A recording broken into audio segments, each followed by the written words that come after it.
Her daughter-in-law mocked her with a plastic bag and dish soap at Mother's Day brunch. Marla Jensen didn't blink. Her grandson's silent nod was all the support she needed. By Tuesday, Marla had frozen every account they thought was theirs to spend. She'd spent decades building a legacy. Now she was cutting the leash. And when they tried to crash her party, the receipts spoke louder than words. "We're about to begin, but if you'd like, share where you're joining from. It reminds me this story doesn't echo into silence. It lands somewhere real. Drop it in the comments, and don't forget to subscribe." The sun broke through the picture window of the Carlson residence like it was auditioning for a catalog. Asheville's May air smelled like honeysuckle and expensive lawn treatments. Inside, the table was set with vintage china and too much beige. Marla Jensen sat at the far end, one hand resting lightly on her linen napkin, her posture that of a woman taught to be useful and quiet. A brunch buffet sprawled along the marble island, crab quiche, strawberry scones, some kind of imported honey Evelyn loves. The air buzzed with the low hum of curated civility. Tessa clinked her mimosa glass with a performer's poise. "If I could have everyone's attention—" Marla looked up. Jonah, her 17-year-old grandson, caught her gaze across the table. He didn't smile, but his head tipped almost imperceptibly toward her, a silent pulse of awareness. Tessa smiled wide enough to show the dental work. Mother's Day is a time to honor the women who shaped us, who taught us grace, grit, and how to power through life's messes. Evelyn Carlson beamed as if on cue. Her champagne flute tilted in self-satisfaction. Tessa reached beneath the table and lifted a small navy velvet box with a white ribbon, Tiffany blue peeking from underneath. "We just wanted to show how much you mean to us, Evelyn." Gasps. Camera clicks. Evelyn opened the box with a practiced flair, revealing a diamond pendant glittering like a captured tear. The room erupted in soft applause. Evelyn dabbed the corner of her eye and stood to hug her son. "Oh, Richard, darling, it's too much." Richard chuckled, lifting his mimosa. "Nothing's too much for the matriarch." The word matriarch settled like dust over the table. Tessa turned, reached again, and this time pulled out a plastic grocery bag. No wrapping, no bow, just a floral pot holder and a bottle of orange-scented dish soap jostling inside like afterthoughts. "This is for you, Mom," she said, placing the bag in front of Marla. "A little something practical." Marla looked at it. Slowly. The plastic crinkled in the quiet. She picked it up, turned the dish soap slightly, then set it back down with a composure so precise it made Jonah's fingers curl beneath the table. "Thanks," Marla said, her voice smooth as polished granite. Richard raised his glass again, lazy and smug. "Thanks for always helping clean up, Marla. We honestly don't know what we'd do without you." Someone snorted, Gladys, probably, but covered it with a cough. Jonah's eyes darted around the table. Tessa's smile looked too tight. Evelyn clutched her pendant like she expected angels to descend any minute. Marla nodded once, folding the plastic handles neatly into a triangle. "How thoughtful," she said, tone so flat it couldn't be challenged. A camera flashed again. Someone murmured about the quiche recipe. The moment passed like a cold gust under a closed door, but Jonah saw it. The steel behind his grandmother's eyes didn't flicker once. After a pause just a heartbeat too long, Marla stood and reached for her water glass. "Excuse me," she said, "just need a refill." She stepped into the kitchen without another word, but her spine stayed straight, her footsteps measured. Jonah tracked her every move, jaw tight. Evelyn turned toward Tessa, already cooing about brunch reservations for next year. Richard scrolled through his phone. In the kitchen, Marla opened the refrigerator, took out the filtered pitcher, and refilled her glass. She didn't drink it. Instead, she placed it precisely on the counter next to the untouched bottle of dish soap. She stared at it for a moment too long. From the hallway, Gladys's voice carried faintly through the air. "You'd think a woman who raised their child wouldn't need to beg for dignity." Marla didn't smile, but her eyes gleamed with something sharp, something deliberate, something final. Behind her, the sound of clinking glasses returned. Laughter. The brunch resumed. Marla picked up the dish soap, studied the label. Citrus burst. Antibacterial. Cuts grease. Then she set it down gently and walked back toward the dining room, but not to sit. "Jonah," she said softly as she passed him, "finish your eggs, sweetheart." He looked up at her. "Are you okay, Grandma?" Marla's gaze met his and held. "I will be," she said, voice like silk stretched over wire. Marla didn't mention the gift bag again, not to Jonah, not to Tessa, not even to Gladys. But by Tuesday morning, the floral potholder had found its final resting place beneath the dog bowls, and the dish soap sat untouched under the sink, its cap still sealed. The diamond, meanwhile, sparkled in every photo Tessa uploaded, Evelyn grinning, clutching a wine glass, tagged as Number Queen Mother. Marla poured herself coffee in her small, sunlit kitchen. The silence of her house felt suddenly loud. No brunch chatter, no fake smiles, no veiled condescension riding shotgun with the eggs Benedict. Just her and the clock. From the hallway came the muffled sound of a voice. Tessa's voice. Marla paused, mug in hand. Her phone must have accidentally connected to her Bluetooth speaker again. She tapped over and realized the connection came from her iPad, Tessa's contact, still open from last week's family calendar invite. The call hadn't ended properly. "Mom's assets don't matter," Tessa was saying, casual and clipped. "They're practically ours already. It's not like she's using them." There was a laugh, Richard's, low and confident. Marla stood still, the coffee cooling in her hand. She closed the app.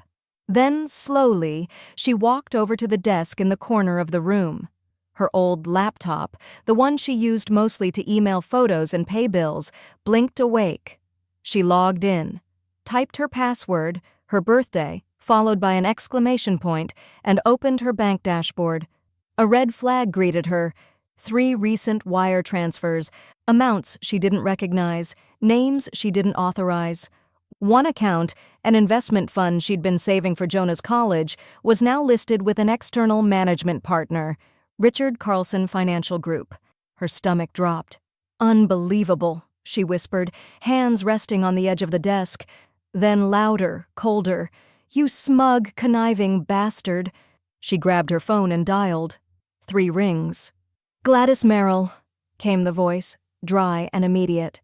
"If this is about bingo, I already told them they were rigging the numbers." "Not bingo," Marla said, steady. "I need your eyes on my finances." By the time Gladys arrived, legal pad in hand and reading glasses perched like a general's insignia, Marla had printed out every statement she could find. "This folder should be thicker," Gladys muttered, flipping through. "Let's see. Oh, hell no. This isn't management, it's laundering dressed in a country club golf shirt." Marla's face didn't change. "Keep going." Gladys tapped a line. "This here.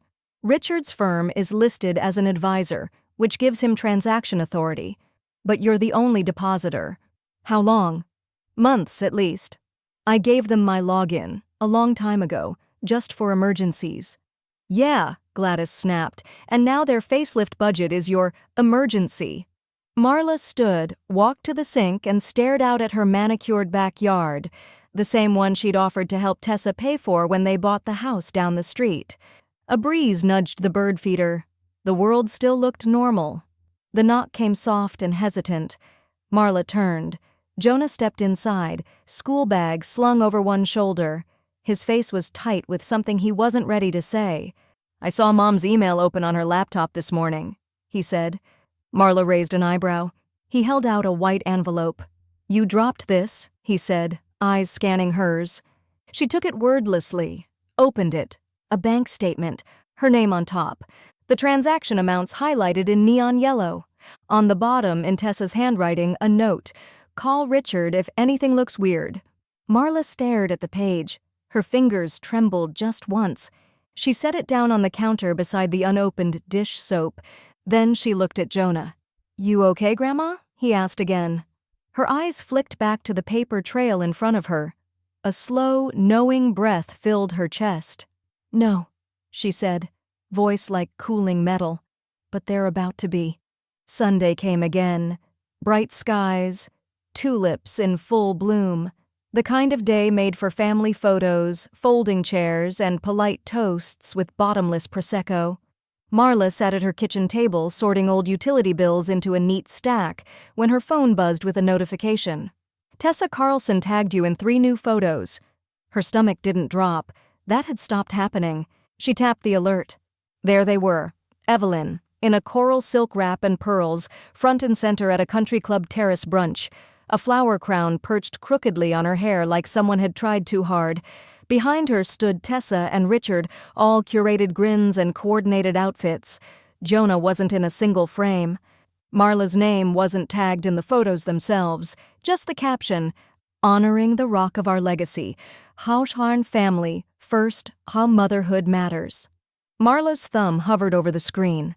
Then calmly she tapped, "Remove tag." She took another sip of coffee, now room temperature, and opened her banking app. One by one, she began closing down the small accounts, an old PayPal savings bucket, an auto transfer to a rainy day CD, even the Chase card she hadn't used in years, but had stupidly authorized Tessa on just in case.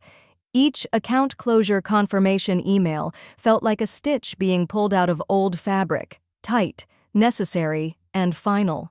By the time she got to the long-forgotten Merrill Lynch rollover, she didn't hesitate. Transfer funds, she clicked. Destination, pending new custodian.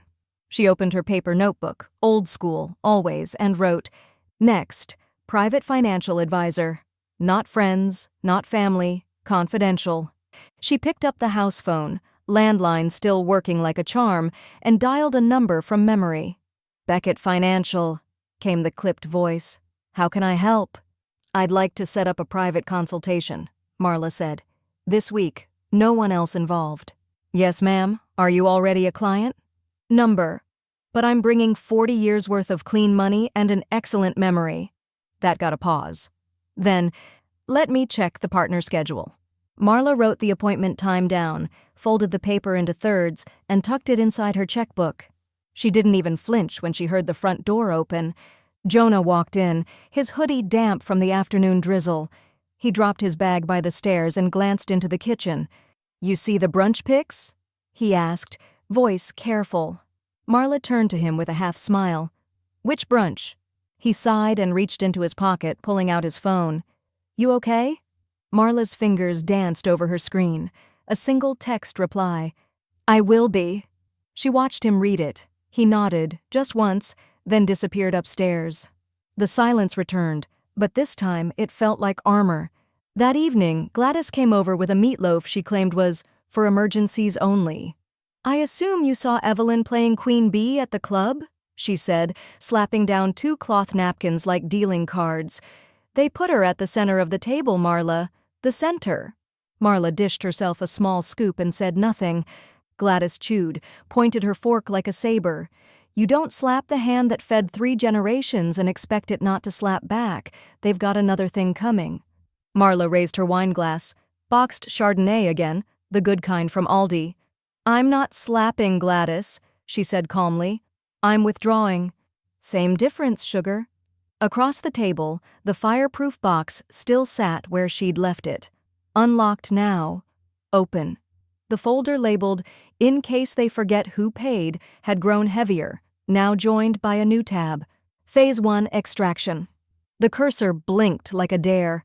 Marla retyped her login for the 3rd time, slower this time, just in case her fingers were betraying her. "Incorrect credentials. Please try again." She stared at the screen.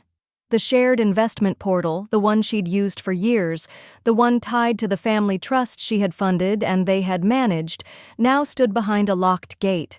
She tried the password again. Her birthday, the exclamation mark, then the backup one, Jonah's middle name with a number. The same result. Her jaw clenched. Slowly, she reached for her landline and dialed the portal's support line. A chipper voice greeted her after 2 minutes of tinny hold music. "Yes, I'm trying to access my account," she said, voice steady. "Marla Jensen. I've been locked out." "Okay, Mrs. Jensen. Just a moment. It looks like your access credentials were changed last week due to a security update initiated by the administrative contact." "And who's the administrative contact?" A pause. "Richard Carlson." Marla's eyes darkened, but her tone didn't move. "Of course he is." She hung up without another word. The next call was to Gladys, who showed up with 2 lattes, a roll of printer paper, and a look that could kill weeds. "What's he saying now?" she asked, setting down her bag. "Routine security updates," Marla replied, air quoting with venom. Gladys rolled her eyes so hard it could have cracked glass. "That's lawyer speak for, we didn't think she'd notice." They got to work, Gladys navigating Marla through back channels, requesting full paper statements from every financial institution tied to the Carlson Trust. "No more screen shenanigans," she said. "You want it in ink. Ink you can hand to a judge if it comes to it." By mid-afternoon, an email arrived from one of the investment firms. The PDF was dry, bureaucratic, and damning.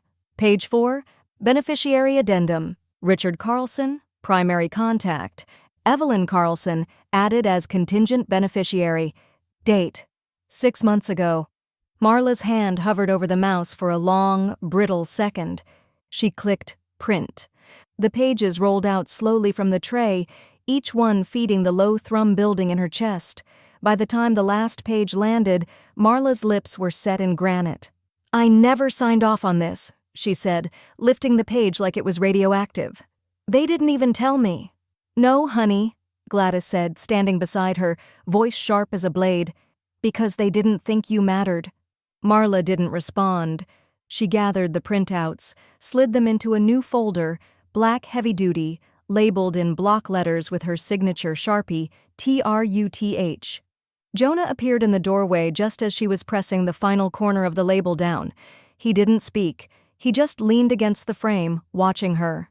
"You need something, sweetheart?" she asked without turning. He shook his head, eyes drifting toward the printer, still humming quietly. "I heard Mom on the phone last night," he said finally. "She told Richard they just need to hold the line until everything's finalized." Marla's shoulders lifted with a slow, deliberate inhale. Gladys met Jonah's eyes. "Your mother and her husband made the mistake of thinking silence means surrender." Jonah walked in, picked up one of the pages. He read it, really read it, then looked at Marla. "Want me to shred anything?" She smiled faintly. "No, darling, we're past shredding." She took the folder, walked to the fireproof box, and tucked it inside, right next to Phase 1, Extraction. The tabs now glowed like neon warnings. Phase 2, Truth. The call came at 8:02 a.m., just early enough to suggest panic, but late enough to pretend it wasn't. Marla stared at the screen as Tessa's name lit up. She let it ring until voicemail picked up. 10 seconds later, the landline rang. She answered with the kind of calm that made storms retreat. "Good morning." "Mom," Tessa hissed, voice taut with urgency. "Did you take the money from the 2040 fund?"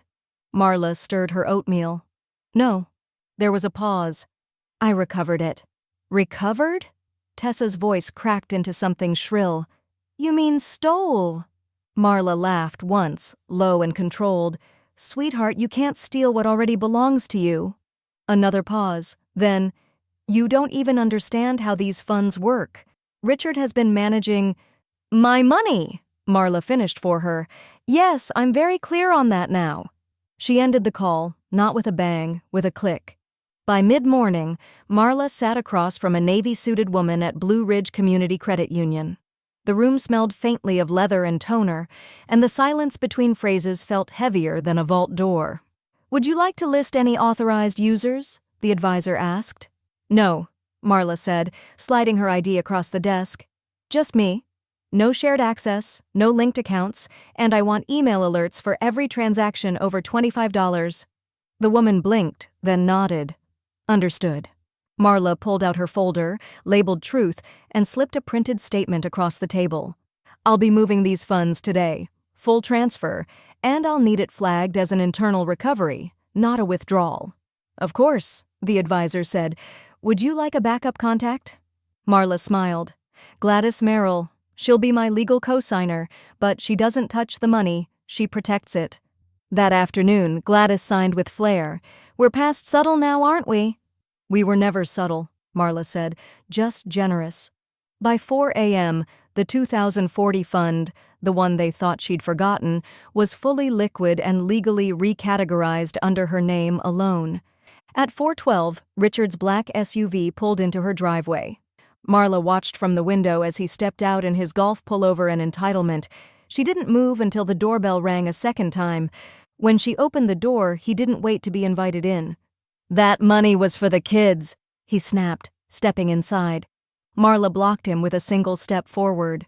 "Whose kids, Richard? Yours or mine?" He bristled. "It was for Jonah's future, for your family." "No," she said coolly. "It was for whatever Evelyn needed to keep looking legacy-worthy in her Facebook albums. That facelift wasn't cheap, was it?" His mouth parted, ready to deny, but the silence beat him there. Marla turned, walked calmly to her desk, and retrieved a binder she'd prepared that morning. She handed it to him like a certificate. "What's this?" "Every deposit into that trust for the last 17 years, she said. "All from my personal income. Not one from you, not one from Tessa, not one from Evelyn. The only thing you contributed was paperwork." He flipped a page, then another. His face turned the shade of old paper. "I've filed for full legal removal," she said. "Effective immediately. The trust no longer exists in your name. I've withdrawn my consent and my capital. You can tell your estate planner they'll need a new benefactor. You can't just—" "I did." Her tone didn't rise. Her stance didn't shift. He opened his mouth again, then shut it, breathing through his nose. "I suggest you don't try to challenge it," Marla added. "Every dollar you touched is documented. Every unauthorized withdrawal. And if you'd like to make this uglier, please do. I have time." He stared at her. Truly stared for the first time in years. "You're not the woman I thought you were," she smiled. "I'm the woman you hoped I'd never become." The pendant sparkled from Evelyn's neck like a badge of inherited power. Every Sunday since Mother's Day, she wore it to church as if it had been passed down through generations, not charged to someone else's account 3 weeks ago. That morning, Marla sat 3 pews back, hands folded gently, lips still. The sermon was about forgiveness. Of course it was. At the end of the service, Evelyn glided down the center aisle like the star of a farewell tour. She stopped just long enough in front of Marla to let the light catch the diamond's edge. "Oh," she purred. "I've been meaning to say, Richard told me you saw the brunch photos. Weren't they just divine?" Marla smiled with soft finality. "Lovely stone, Evelyn." Evelyn beamed. Marla tilted her head ever so slightly. "What did it cost you?" Evelyn blinked. Marla didn't wait for a response. She turned toward the exit, heels clicking softly down the marble floor, one clean sound at a time. Back home, Jonah was already in the living room, phone in hand, a storm brewing just behind his eyes. He didn't look up when she entered. "Grandma," he said, "you should see this." He held out the screen. An email receipt. Vendor, Tivoli Fine Jewelry. Item, 1 carat white diamond pendant. Billing method, Carlson Jensen Family Trust. 2040 fund. Marla stared at it, silent. "It was buried in Mom's inbox," Jonah said. "She left it open again. You weren't even BCC'd. Marla sat beside him and took the phone gently. The card number matched the old account she'd just gutted. A moment passed. Gladys entered through the side door carrying a grocery bag and 6 hard truths. The cat food aisle at Kroger's was a war zone and, what's that look? Marla turned the screen toward her. Gladys leaned in, squinted, then dropped her bag. "They used your savings to impress that prune?" Jonah choked back a laugh. Marla stood and walked to her printer. "Email that to me, Jonah." He nodded. A moment later, the printer began its slow hum. Marla pulled the fresh page, took a neon pink highlighter, and drew a perfect line through the card number and billing source. Then she opened her fireproof box. Folder, Truth, subtab, Misuse of funds. She slid the receipt inside, then pulled a blank label from the drawer. Phase 4, Public Record. "Let them call me petty," she said, closing the box with a snap. "At least I paid for my own jewelry." Later that evening, Tessa posted a filtered close-up of Evelyn at the dinner table, wine in hand, pendant perfectly framed. Caption, "Some mothers are just born petty, some are born queens. Style, family, first, unbothered." Jonah stood in the hallway holding his phone. "Permission to engage?" Marla looked up from her crossword. Be strategic. An hour later, Jonah posted a split image. Left side, Evelyn in the diamond necklace. Right side, Marla's Mother's Day gift, dish soap and pot holder. Caption, some pay for their crowns with other people's money. The post hit the local Facebook groups by morning. Comments stacked like firewood. Shameful. You don't treat your elders like that. Didn't she raise their kid while they were off building careers? That pendant looks cursed now. Marla read each one without expression. She didn't need validation, but she did like receipts. By noon, Evelyn had set her Instagram account to private. It was the kind of venue that liked to pretend it was rustic. Stone walls, reclaimed wood, a view of the Blue Ridge Mountains curated for Instagram stories. Evelyn Carlson's 65th birthday was set to be a legacy celebration, as Tessa called it. Winery, live string trio, gold calligraphy menus, everything branded in dusty rose and entitlement. Marla wasn't invited. She knew anyway. She knew because the deposit for the venue had cleared, 3 days before she froze the last remaining joint access account. Gladys had suggested it. File the motion, she'd said over breakfast. You're within your rights during financial review.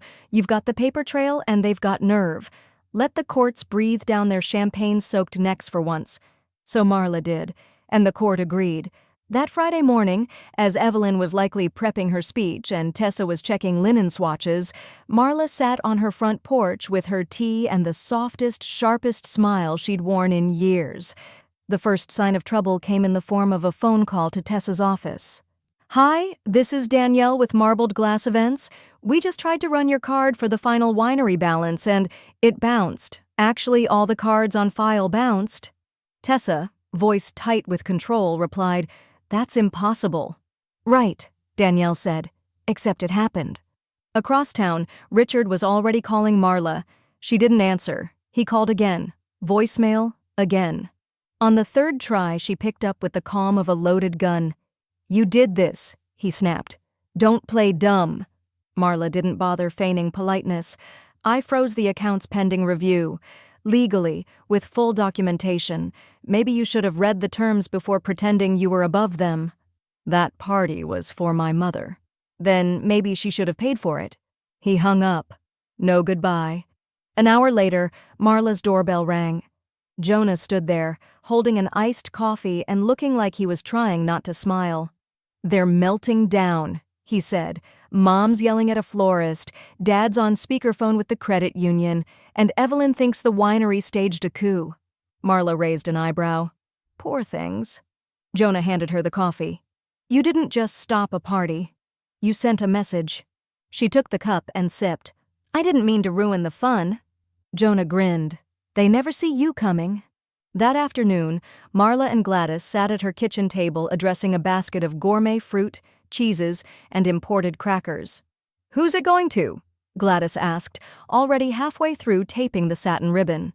Marla held up a pre-written card on thick stationery. In crisp typewriter font, from the ghost of good accounting, Happy birthday, Evelyn. Gladys nearly fell off her chair, laughing.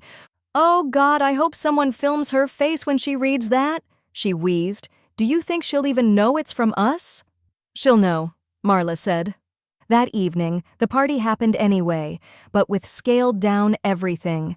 Cheap wine, cold quiche, Evelyn in the same outfit from the diamond brunch, pretending it was all intimate and intentional. Jonah scrolled through the live story clips from a distance, watching Tessa pretend the chaos hadn't cracked her voice.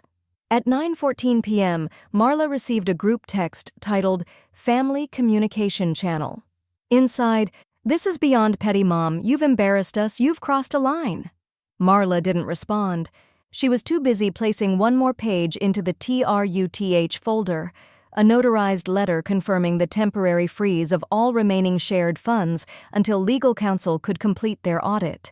The waiting area inside Reiner and Wade, LLP, was quiet enough to hear a breath stall. Glass walls framed the room like confessionals, and each piece of art looked like it cost more than Marla's first car. But none of that intimidated her. Not anymore.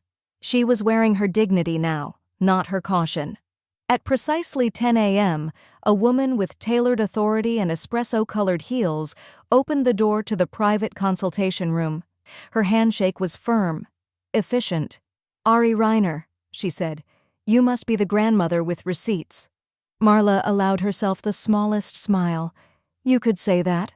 Inside the room, the walls were lined with awards, but Ari didn't point to a single one. Instead, she took her seat, opened a leather-bound notebook, and gestured to the stack of folders Marla had brought. The black-labeled binder marked TRUTH sat at the top like a gavel. "I've read your preliminary documents," Ari began, flipping to the first page. "It's clean, aggressively clean. I assume you want an airtight reallocation." "More than airtight," Marla replied. "I want it fireproof." What followed wasn't a rant or even a venting session. It was a recalibration of legacy. Marla laid out the trust history in meticulous order: dates, deposits, signatures, digital access points, all backed by printed records. Ari didn't interrupt. She simply listened, annotated, and occasionally raised one brow when the absurdity reached what she called peak entitlement. When they began to sketch out the new estate structure, Ari's professionalism took on a certain gleam. "We'll need to move all future assets into a private wealth trust," she said, tapping her pen with thought.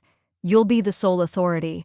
I'll appoint a fiduciary backup, but only under specific health circumstances. We can also strip all third-party access retroactively, legally." "And what about protections against emotional manipulation disguised as financial emergencies?" Marla asked dryly. "We call those integrity clauses," Ari answered without missing a beat. "And yes, we'll include language to cover cosmetic procedures, family-hosted image events, or social posturing funded through legacy maintenance." Marla chuckled, softly, but it lingered. "Sounds like you've met a few Evelyns in your time." Ari's lips curled. "I've buried 3 of them, all legally."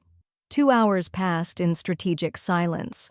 By the time they stood to shake hands, Marla felt not just protected, but armed. The kind of armed that came with laminated documents, a witness signature, and a deadline Tessa wouldn't see coming. Just as she stepped into the parking lot, Marla's phone buzzed with a banking alert. It was from the long-dormant Wells account Richard used to manage years ago, back when they'd all agreed to keep things streamlined. The account had been frozen only hours ago, by Richard, according to the notification. A move that might have meant something if it weren't for the fact that Marla had already transferred the balance out 2 mornings earlier. A second notification arrived immediately after, this one from Ari's office. "RE, preemptive transfer confirmed, action complete." Marla stood on the curb and let the late afternoon sun warm her face. When the phone rang a third time, this one a call from Richard, she declined it without hesitation. That evening, back at home, she poured herself a modest glass of wine and settled into her armchair. A crisp spring breeze floated in from the cracked window, carrying with it the scent of honeysuckle and something else. Freedom, maybe. Her email pinged. Subject line: "You've gone too far." It was from Tessa. Marla hovered for a beat, then dragged it into a new folder she'd titled earlier that afternoon, Noise. She didn't open it. Moments later, Gladys arrived, setting a bag of takeout on the table and 2 ceramic mugs of decaf next to it. "I brought sustenance and a victory snack."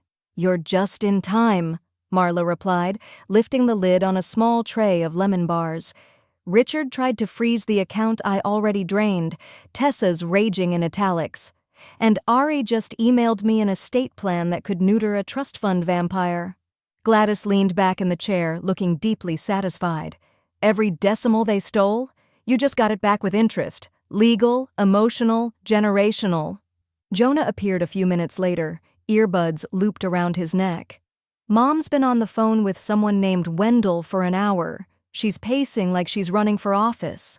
Marla raised her glass. "Let her. I'm busy finalizing reality." The air inside Reiner and Wade's private conference room was cool and still, as if the room itself respected the gravity of what was happening. Marla sat at the end of the walnut table, pen in hand, her back straight and gaze steady. A sleek leather folder sat in front of her, embossed in silver with her full legal name. Ari stood beside her, glancing at the notary's paperwork with the same precision she might apply to a scalpel. "Everything's in order," Ari said, placing the final page in front of her. "Once you sign, your estate plan is officially reconstructed. No room for confusion, no loopholes, no mercy." Marla smiled faintly, then picked up the pen and signed with a slow, deliberate hand. It wasn't just her name she was writing, it was a boundary, one that couldn't be rewritten behind her back again. "Jonah Jensen, sole heir, sole executor," Ari read aloud. "Tessa and Richard Carlson, fully removed from all beneficiary lines, retirement plans, legacy trusts, medical power, and digital asset access." Marla didn't flinch. The notary gave a courteous nod, stamped each page, and quietly exited the room, as if understanding that a dynasty had just changed hands. Back at home that afternoon, Marla moved with quiet efficiency. From her bedroom closet, she pulled out the shoebox labeled Old Closings and removed the deed to a 2-bedroom rental she'd purchased outright in 1999. A modest home, but still valuable. It had sat empty for the past year after the last tenant moved to Raleigh. By noon, she had signed the sale paperwork with Ari's office, requesting proceeds be wired to the Hearthlight Women's Shelter under a very specific donation name, in honor of Tessa Carlson's belated contribution to women's independence. Marla made sure the press release was scheduled to run in the local paper, just under the community corner section Evelyn read religiously. The next day, a silver sedan pulled into Richard and Tessa's driveway. A courier in a navy suit stepped out, holding a thick white envelope. Tessa answered the door barefoot, in leggings, her hair up in a towel. She squinted into the sunlight, clearly unprepared. "Delivery from Reiner and Wade," the man said. "For who?" "For both of you. Sign here, please." She signed without reading. When she opened the envelope and saw the words "Revised Estate Plan Notification" in 14-point font, she called for Richard like someone had found a bomb on the porch. An hour later, Jonah arrived, his backpack slung over one shoulder. He was met at the door by his mother, who tried to force a smile that didn't quite reach her eyes. "Sweetheart, we need to talk." "I know," he said, walking past her without waiting for an invitation. He took a seat at the kitchen island, unzipping his bag slowly. Tessa hovered across from him, her voice dipping into a place between wounded and indignant. "I don't know what your grandmother told you, but this is extreme. And unfair. She's clearly not thinking straight." Jonah looked at her for a long moment. Then he reached into his backpack and pulled out a sealed envelope, his own copy of the estate documents Ari had sent him directly. He slid it onto the counter. "She's thinking clearer than either of you ever gave her credit for," he said. "You wanted her silent, useful, disposable." "Jonah!" He held up a hand. "She earned this, Mom. You didn't." Richard entered just in time to hear it. His face was pale, mouth slightly open like he'd missed the last stop on a train he thought he controlled. No one spoke after that. Jonah stood, took his bag, and walked out. Back at Marla's house, she sat on the porch with Gladys, sipping sweet tea and watching the sun tuck itself behind the ridgeline. "Do you think they've opened it yet?" Gladys asked, tipping her head toward the horizon. "Oh, they've opened it," Marla replied. "They just haven't accepted it." Gladys clinked her glass, to the air they couldn't buy. The invitations went out on a Wednesday, cream-colored cardstock, wax-sealed envelopes, hand-delivered by an event assistant with more charm than experience. The dinner was labeled as a grateful family evening, hosted by Tessa and Richard Carlson in honor of strength, legacy, and moving forward with unity. No one missed the subtext. Marla received hers 2 days later. She didn't even open the envelope. Just turned it over in her hand, let her fingers brush the thick paper like she was examining a lie made of cotton blend, and then dropped it into the recycling bin beside the porch swing. Gladys watched from the kitchen window, a glass of iced tea in one hand and a smirk forming on her face. "That go where I think it did?" she asked. Marla didn't look back. Where it belonged. Inside the Carlson house, however, the mood was anything but composed. Tessa had spent the past week assembling what she called a rebrand through food, hiring a private chef, reserving vintage linens, and booking a string duo who could play contemporary covers without sounding too desperate. But by Friday afternoon, the plan was already collapsing under the weight of unpaid invoices. "Declined," said the caterer over the phone. "And not just once. I tried all 3 cards on file." Tessa's voice trembled with artificial calm. "That's impossible. Run them again." "I already did, and our policy's clear. We don't cook until the balance clears. Good luck, though." She hung up before Tessa could respond. From the other side of the room, Richard watched the meltdown unfold with his phone in one hand and an iced coffee he hadn't paid for in the other. "We could sell Evelyn's BMW," he said. "If we move fast, we might have the cash by tomorrow." Tessa stared at him like he'd just suggested pawning their wedding rings. "That car was a birthday gift." "That birthday was funded by money we don't have anymore," he reminded her, the words sharp despite his even tone. Evelyn, overhearing from the staircase, gasped so loudly it echoed. "You are not selling my car," she snapped.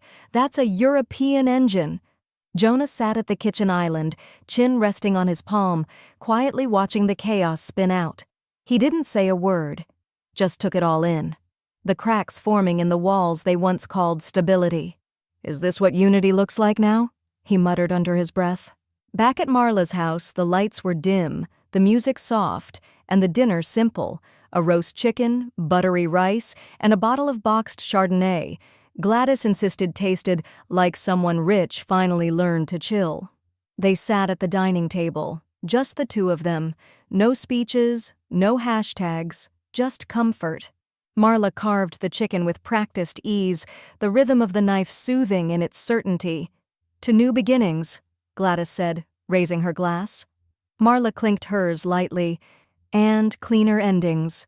Later that night, as they rinsed dishes in comfortable silence, Marla's phone vibrated against the counter. A new post. Tessa.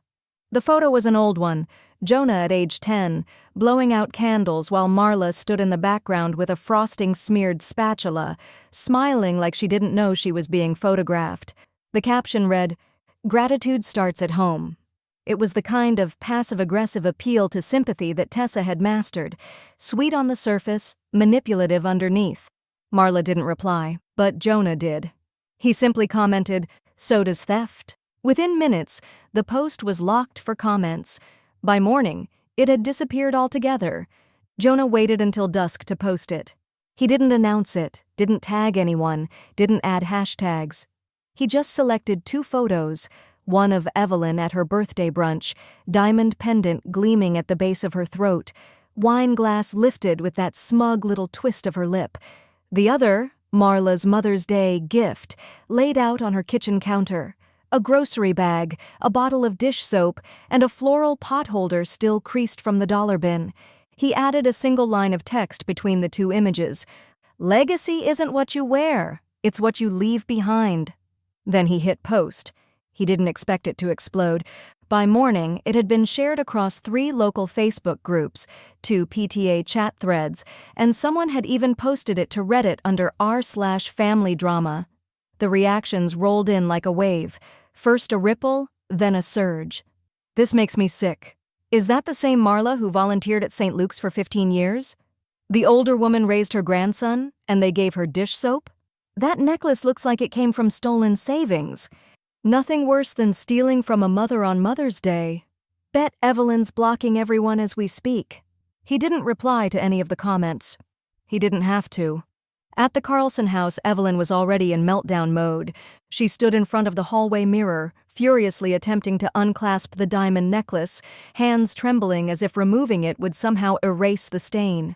"I'm being harassed," she snapped, "by bored women with nothing better to do than judge me."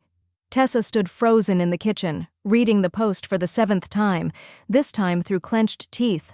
Her face was pale, but her thumbs were flying, text after text, all unanswered. She finally turned toward the stairs and shouted, "Jonah, get down here!" He walked slowly, his expression unreadable. His phone was still in his hand. Tessa didn't even wait for him to speak. "You take that down now. This is family business, our business. You're airing dirty laundry to strangers." Jonah leaned against the banister, arms crossed. "It's not dirty if it's true." Tessa blinked. "You're 17. You don't get to decide what's true. Neither do you, he replied, voice steady. You lied to people. You drained her accounts. You called her petty, then acted like you were the victim. Watch your tone, Jonah. He didn't flinch. You've already taken everything you could from her. You don't get my silence, too. I will ground you, she said, almost breathless with frustration. Delete that post, or I swear. Jonah turned and walked back up the stairs without responding. The door to his room clicked shut behind him. At Marla's house, the mood couldn't have been more different. She and Gladys were on the back porch, a pot of Earl Grey between them and a bowl of blueberries neither of them had touched. Marla's phone buzzed every few minutes, but she left it face down. Gladys scrolled through the thread, glasses perched on the tip of her nose. Well, this is better than cable. Marla raised an eyebrow. They're brutal, aren't they? Gladys tapped one with her finger and read aloud, How do you sleep in a house paid for by betrayal? Oof, that one cut straight through the collagen. They laughed quietly, the kind of laughter that didn't quite reach the eyes but still felt earned. Marla looked toward the ridgeline as the wind lifted the hem of her sleeve. He didn't need to do that, you know. He didn't do it for you, Gladys said gently. He did it for him. Later that night, Jonah slipped into the kitchen to grab a soda. Marla was still up, reading by the stovetop light. He hesitated, then said softly, Did you see it? I did. I meant every word. She closed her book. I know you did. There was a long, quiet beat between them. You gave them a chance to do better, he said. They just didn't take it. Marla nodded, her voice low. And now they don't get another. It arrived in a glossy white box, ribboned and bowed like a peace offering that hadn't been earned. The return address was vague, just a P.O. box from downtown Asheville, but Marla didn't need a sender's name to know exactly who had sent it. The handwriting on the shipping label was Tessa's, unmistakably tight and slanted, like she was trying to keep her shame from leaking into the ink. She carried the box into the kitchen and set it on the counter beside the kettle. Gladys looked up from the crossword she was dismantling with a red pen. That from the ungrateful heiress? Marla sliced through the ribbon without a word. Inside, nestled in tissue paper, were 3 items: a tin of overpriced artisan chocolates, a bottle of lavender spa lotion from a brand that always smelled like it was trying too hard, and a cream-colored card that read in loopy script, Sorry if things got weird. Gladys let out a sharp breath. If things got weird? Marla didn't speak. She simply slid the card aside, reached into the drawer for her label maker, and printed out a tag, Return to sender, refused. Then, with her signature quiet precision, she removed the contents, repacked them in reverse order, and added a note on crisp linen paper, typed in 14-point Times New Roman. Apologies don't erase signatures, neither do chocolates. Marla Jensen. She sealed the box with packing tape, handed it to Gladys, and said, Would you mind dropping this at the post office? With joy, Gladys replied, tucking it under her arm like a prize turkey. Back at the Carlson house, silence had replaced shouting. Jonah returned from school to find the laundry room light on, unusual since Evelyn had declared herself too refined to do housework, and Richard considered sorting socks beneath him. As he stepped inside, the faint sound of sniffling reached him. Tessa sat on the edge of the dryer, sleeves pushed up, a basket of unfolded towels beside her. Her mascara was smudged, her face drawn in a way that looked less dramatic and more real. It startled him. She didn't notice him at first. I know what you think of me, she said softly, voice low and cracked. And maybe I deserve some of it, but she's trying to destroy us, Jonah. Piece by piece. He didn't move. She's not just cutting us off, she continued. She's making sure we're humiliated while she does it. Jonah leaned against the doorframe. His tone was quiet, but not unkind. She didn't start this. Tessa looked up, eyes rimmed in pink. You think she's innocent? No, he said. I think she's done pretending to be. He didn't wait for a reply, just turned and walked back into the hallway.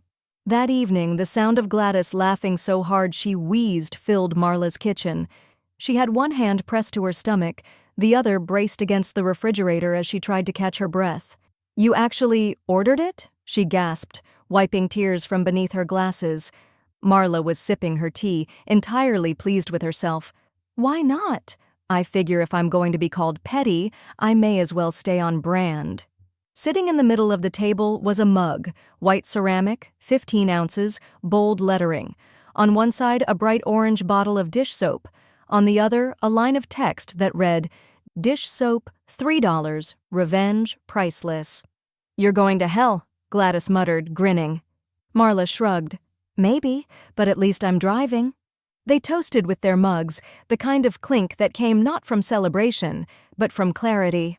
Later, Marla placed the mug on a small shelf above the kitchen sink, beside the peppermill and a photo of Jonah as a toddler covered in peanut butter.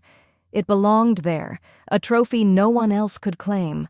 Jonah was already nervous when he arrived at Reiner and Wade, even though Marla had said it was nothing formal, but the receptionist addressed him with a quiet sort of deference, and the waiting room smelled like cedar and control, both of which made him feel younger than 17. When the conference room door opened, Marla stood beside Ari Reiner, calm as marble, one hand resting lightly on the back of a leather chair. "Come in, sweetheart," she said. Jonah stepped inside, glancing from Marla to Ari, then to the table where a thin stack of paperwork lay centered like a sealed verdict. Ari gestured to the chair across from them. Jonah sat, palms flat on his jeans. "Did I do something wrong?" he asked, voice lower than usual. Marla shook her head. "Quite the opposite." Ari opened the folder and began reading in a clear, formal tone, the kind that carried weight without aggression. "This document finalizes an amendment to the Jensen Living Trust.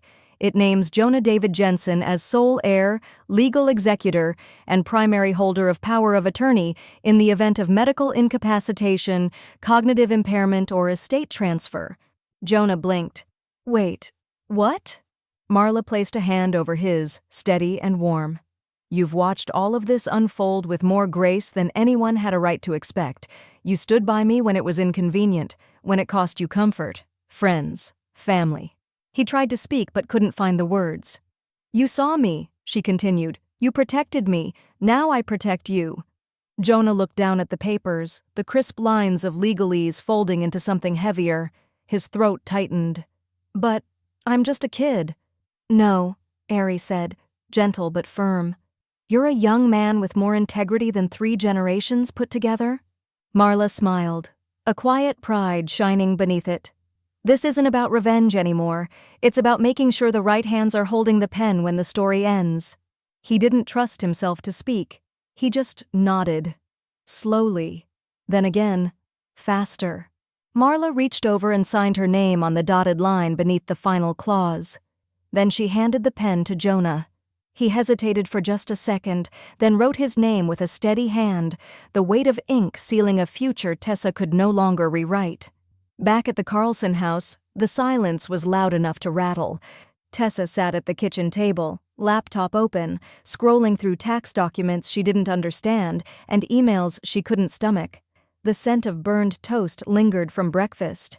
Across the room, Evelyn sat stiffly in an armchair, staring out the window like she was expecting the neighborhood to apologize. A new email dinged in Tessa's inbox. The subject line read, "Estate Inquiry, Response from Reiner and Wade." She clicked. The body of the message was brief. "Dear Ms. Carlson, per your inquiry, we can confirm that you are not listed as a beneficiary, executor, or legal representative in the estate of Marla Jensen. If you have further questions, please contact your own counsel. Regards, Ari Reiner, Esquire." Tessa stared at the screen, her jaw slackening. She scrolled, as if looking for a hidden paragraph, a loophole, a footnote marked, "Just kidding." There wasn't one. Upstairs, Jonah stood in the doorway of his bedroom, earbuds looped around his neck.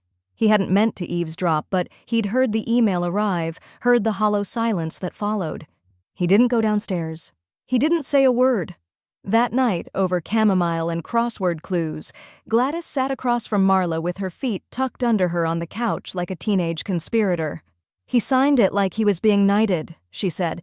"I'm not crying, but if I were, it would be because the patriarchy finally coughed up one decent boy." Marla chuckled softly, then reached for her tea.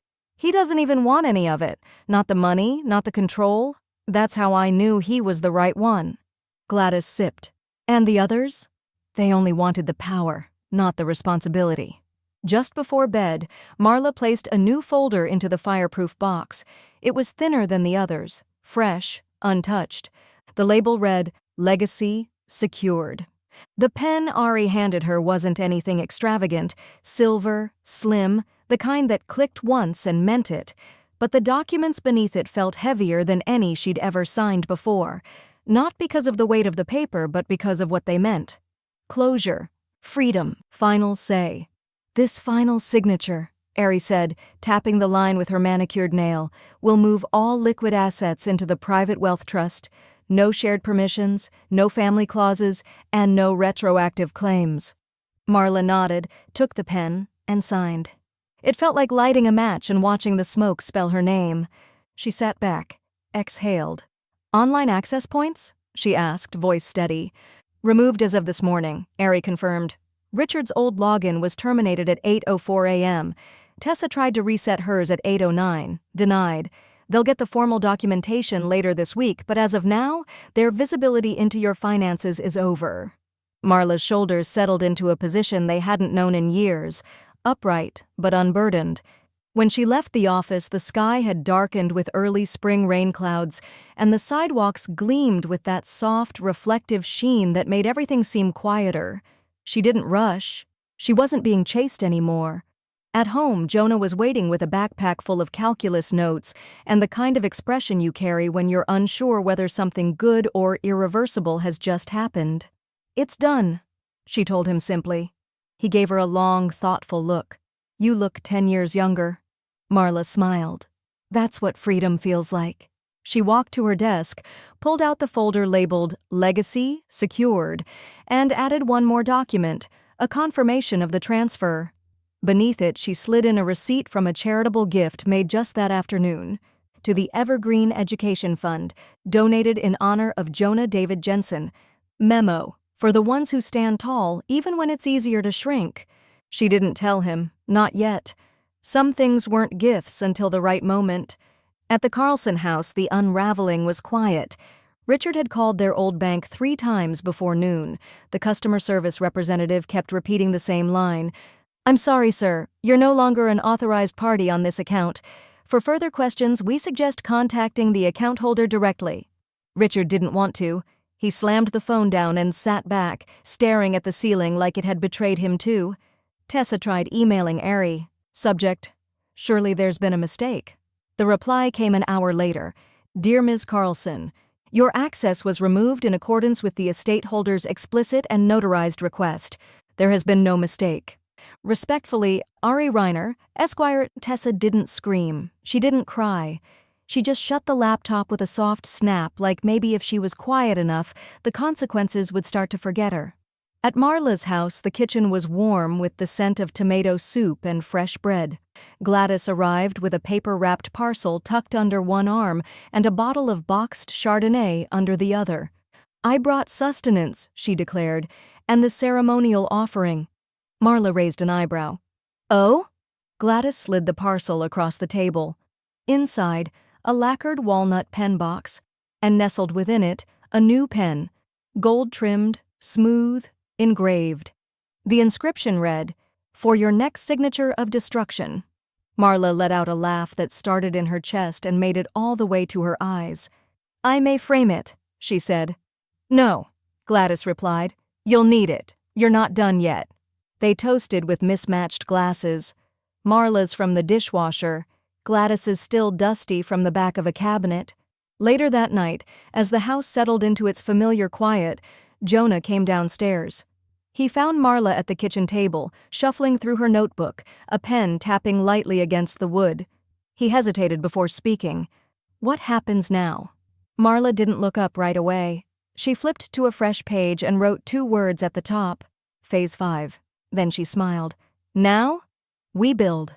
The sunroom had always been her favorite space, glass-walled, quiet, half-shaded by the sprawling maple tree that had outlived every argument in the house.